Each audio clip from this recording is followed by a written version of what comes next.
Hey everyone, welcome to the video.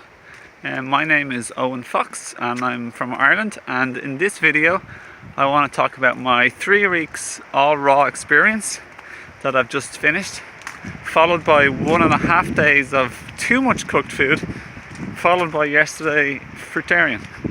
And I have to say that definitely I feel the best yesterday and today after just eating fruits. I gotta say, stuff like raw chocolate, like pie or raw chocolate dessert, and stuff like sauerkraut and avocados, nah, they definitely aren't human proper food whatsoever. Like, there really isn't.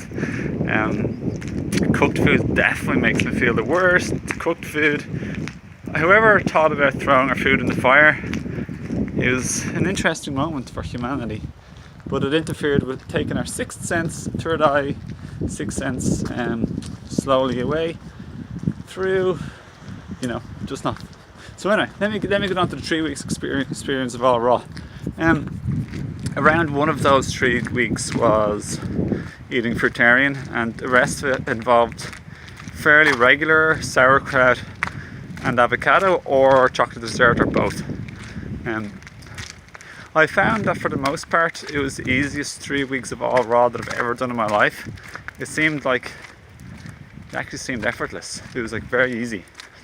But why I suddenly got cravings on the 3 week mark and a day is because I had been taking like dehydrated kale chips.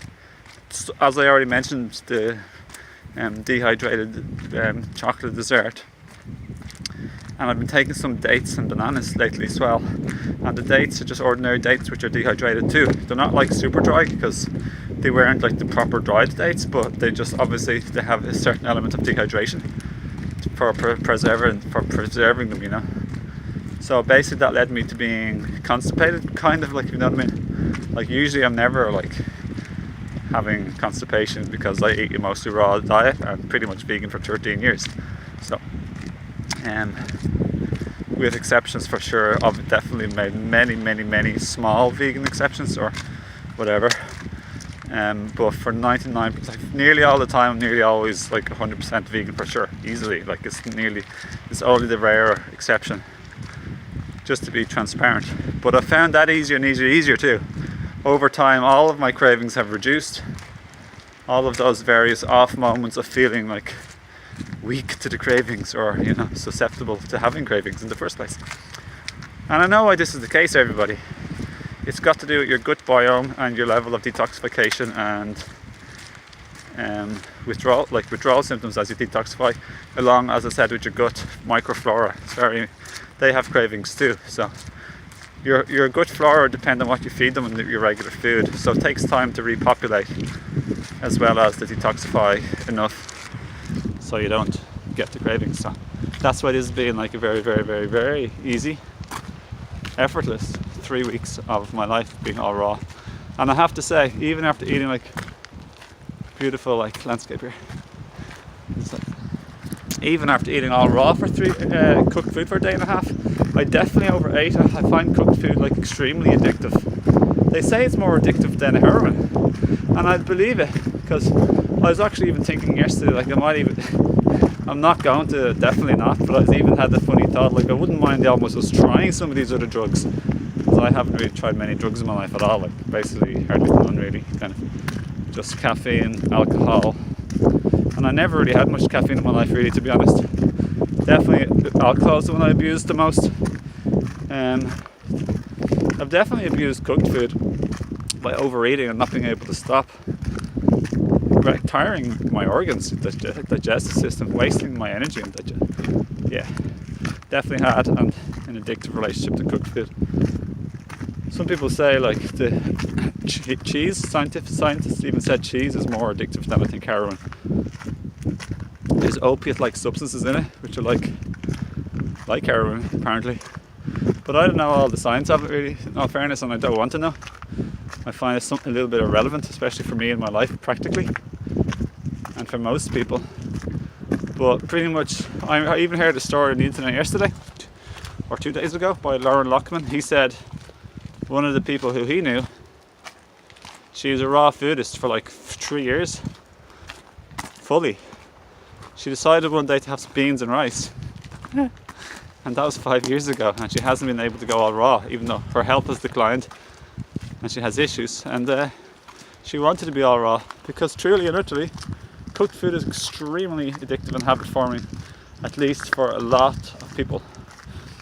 Nearly everyone. And so many people are just in denial about it, or not knowledgeable.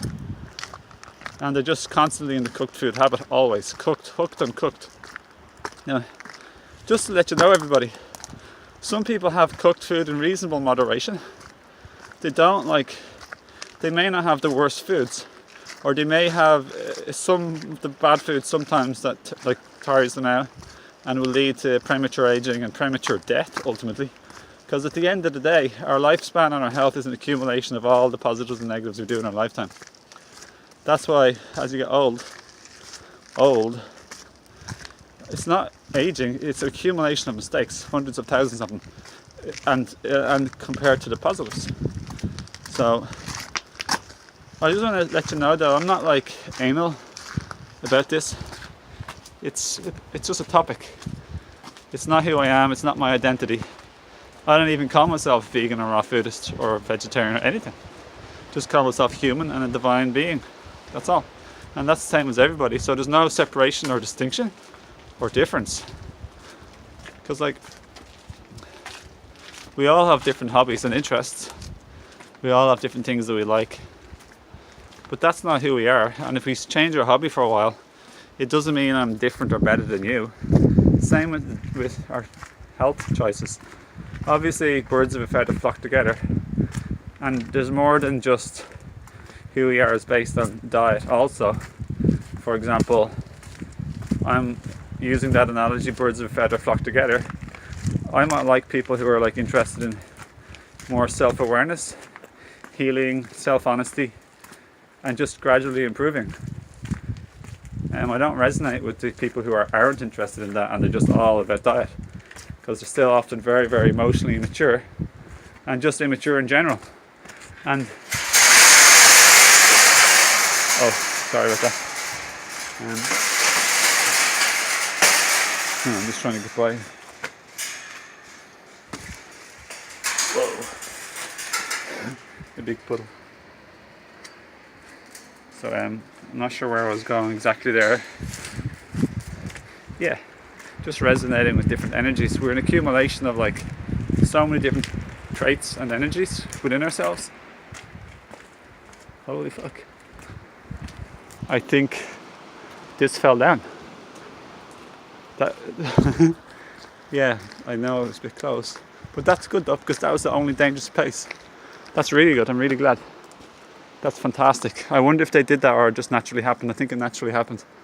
Oh, that's really, really, really, really good. Now, hopefully, that looks safe. Yeah, that's it. That's brilliant. I'm so glad. Mwah. Hopefully, yeah. I don't think anyone was hurt whatsoever. So that's really good. So they closed the cliff walk today with little barriers, but it's so easy to get through. And they closed it around a week and a half ago, or 2 weeks. But everyone was walking through every day anyway. But they should have fixed that. They shouldn't have let that weight to fall. That's a very bad mistake by them, because somebody could have been hurt potentially. They should have pulled that down, but they didn't. Governments, what are they up to? They could have just got some pullers and pulled that down. Instead they waited. But anyway, just got to be real, everyone. Spirituality isn't all about fluff and for letting things go or let things off the hook.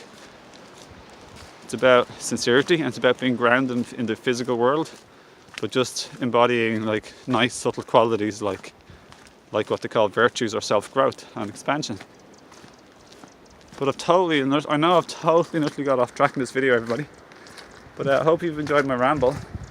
And listen, guys, there's so much to talk about this subject and how to actually heal and cleanse and detoxify our holy body temple.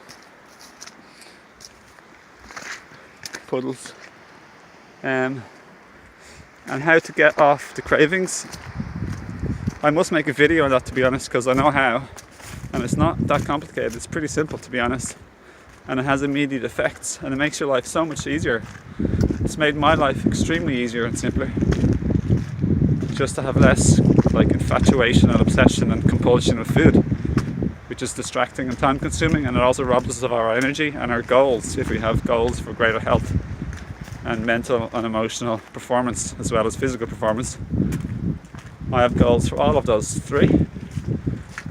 Lately, because I've been eating all raw and I've been doing Fruitarian in the past, and all of my accumulated efforts, including enemas and listening to my body and making sure I eat enough but not overeat also, all this sort of stuff, my physical health has improved enormously. I'm able to do much more physical activity and longer walks and cycling and everything put together, you know, and it means the world to me, and I'm very 100% in belief and optimism and faith that I will live as long as I really want to, unless it's my soul's calling to go a little bit earlier than my lifespan potential. But I know I'm totally healing and strengthening my body. I'm reversing, I don't even have disease, but I'm reversing premature aging, unnatural, like accumulate. I'm undoing the accumulation of mistakes. That's the best way to put it. Accidental mistakes, you know, innocent, and it's all perfect and meant to be. But it's also perfect and meant to be to have a wish and a desire for greater health and well-being of emotion is the most important one, and mental peace and love and happiness in our hearts and in our physical bodies too. But at the end of the day, they're all one. You can't separate the body, mind, spirit and emotion. They're just totally all one. And it's very similar in our bodies. You can't necessarily, if you can't have one very unhealthy part of your body, like one organ or one arm or something, and then the rest is all very healthy. It's one system, and the way you are anywhere is pretty much going to be the way you are everywhere. And that actually ties into my really good friend Michael Roach from Ireland. He says the way you do anything is the way you do everything, and that is typically the case. Basically speaking, what that means is the energy you embody in anything, like let's say the way you treat your friends with the level of integrity or honesty or like traumas and triggers that you have, you live with that energy. If you're carrying anger, you're going to carry that anger into everything and anything to a certain degree, either very obviously and like lashing out and being physical, or like very verbal, and or even just subtly like in your energy field. And it very subtly can affect things, and it will affect everything. So self-healing and expansion and learning is the most important thing. Learning and healing, let's put it that way. And as we learn and heal, we expand and have a desire to create new, better things, which are beautifuler and nicer and sweeter and kinder for everybody. And that's simple truth, and that's the beauty of life. And I love life. Life is an absolute beautiful, blessed gift. I love it so much. I know it's hard sometimes, but I encourage you to see perspective in life instead of getting caught up in the momentary emotions and what some people call drama, which I don't mind that word too much. As long as you don't belittle anybody, ourselves or another person, or belittle anyone's emotions, but see the bigger perspective of everyone, and know that things such as like arguments and fighting or upsets or even ill health can be, and is, hopefully should be, an opportunity to learn and to heal and learn and grow and expand. And life will keep getting better then as a result. So just let things, like, give it a few days, a few moments, a few hours, a few days or weeks or longer, and health and emotional well-being and wisdom will improve, and so will our connections and our relationships. So don't get disheartened, okay, please, everybody? Don't get disheartened too easily, or not easily at all if possible, or minimize the duration of disheartenment, and then connect with your heart and your spirit, so to speak, and enjoy the journey is probably the best thing I could possibly say. My motto is love, cherish, appreciate, and love, cherish, celebrate. That's it. Love, cherish, appreciate, celebrate. I'm going to put that on a t-shirt. Okay, love you. Have a nice day, everyone, and thanks for watching. And please do feel welcome to like or share the video or leave any comments or questions. I really do like that. I love it and I appreciate it. So I hope you do that. And thanks. I'll see you again another time. And subscribe if you're new, or share my videos with any of your friends or family as you desire, and hopefully it might help them too also. And thanks for helping my channel, our channel, to spread the word. Okay, thanks. See ya.